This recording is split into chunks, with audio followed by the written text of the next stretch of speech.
Assalamualaikum warahmatullahi wabarakatuh. Alhamdulillahillazi hadana lihadza wa ma kunna linahtadiya laula an hadanallah. Asyhadu alla ilaha illallah wa asyhadu anna Muhammadan abduhu wa rasuluhu la nabiyya ba'da amma ba'du.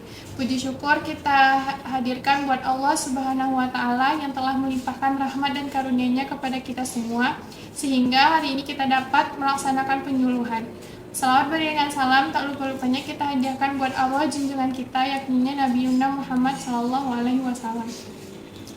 Yang terhormat kepada Ibu Penti Suryani SPMSC selaku dosen mata kuliah Sosiologi, dan saya sendiri Anissa Dwi Cayati dengan NIM 12280223270 dengan narasumber pertama dan partner saya Anissa Aulia dengan NIM 12280221327 sebagai narasumber kedua. Baik, berdirinya kami di sini, kami ingin melakukan penyuluhan tentang pemanfaatan lahan pekarangan dengan budidaya sayuran secara hidroponik sistem rakit apung. Rakit apung yang kami lakukan itu lokasinya itu di kolam ikan. Sistem penanaman dengan hidroponik merupakan salah satu cara alternatif yang dapat digunakan untuk membudidayakan sayuran karena tidak memerlukan lahan yang luas. Kita dapat memanfaatkan lahan yang sempit seperti di pekarangan. Juga dapat dilakukan pada krisis tanah, pada peningkatan hama yang tinggi, sistem irigasi yang tidak bagus, serta pada musim yang tidak beraturan. Sistem budidaya dengan hidroponik adalah cara yang digunakan pada budidaya sayuran dengan menggunakan media tanam berupa air yang diberi nutrisi berupa nutrisi AB mix.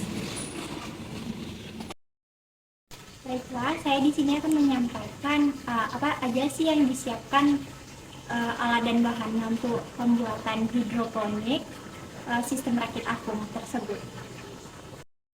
Alat dan bahan yang dibutuhkan dalam pembuatan hidroponik yaitu ada styrofoam buah, botol plastik, styrofoam makanan, netbox, gunting, ember, dan cutter.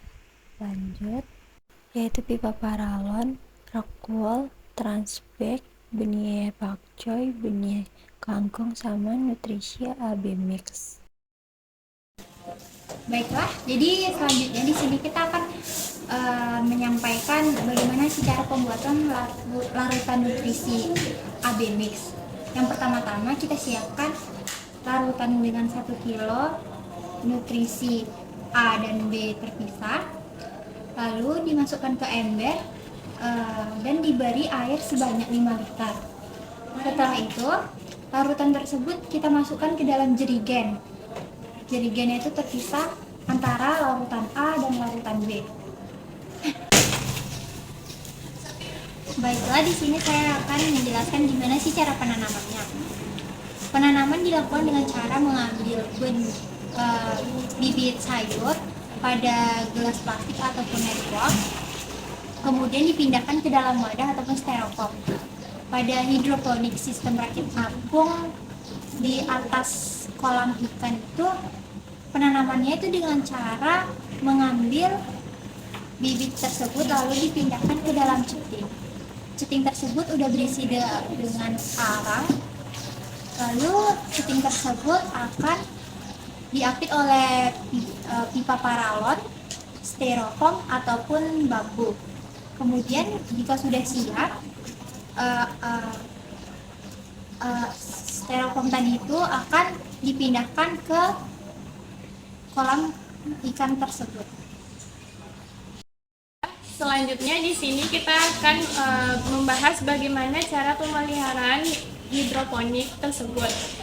Pemeliharaan hanya dilakukan kepada set hidroponiknya, yaitu kepada styrofoamnya.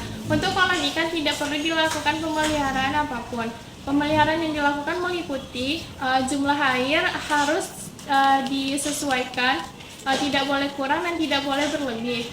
Selanjutnya adalah memeriksa kepekatan nutrisi dengan menggunakan TDS meter dan memeriksa pH larutan menggunakan pH meter. Kepekatan nutrisi yaitu berkisar sekitar 1000 ppm dan pH normalnya sekitar 5,5 sampai 6,5. Untuk pemeliharaan lainnya seperti pemeliharaan gulma dan hama tidak perlu dilakukan. Panen sayuran dilakukan pada umur 30 sampai 40 hari setelah tanam. Pada sayuran kangkung dipanen dengan cara memotong pada pangkal batang sehingga sayur kangkung dapat dipanen secara berulang kali. Sedangkan untuk sayuran pakcoy dibongkar semuanya dan dibersihkan dari roktol yang menempel. Setelah dilakukan pemanenan, selanjutnya kita akan melakukan treatment pasca panen. Yang pertama, dilakukannya sortasi. Sortasi bertujuan untuk memisahkan hal-hal yang tidak dibutuhkan dari tanaman seperti ada batang yang busuk ataupun batang yang tidak sesuai dengan kriteria yang diinginkan.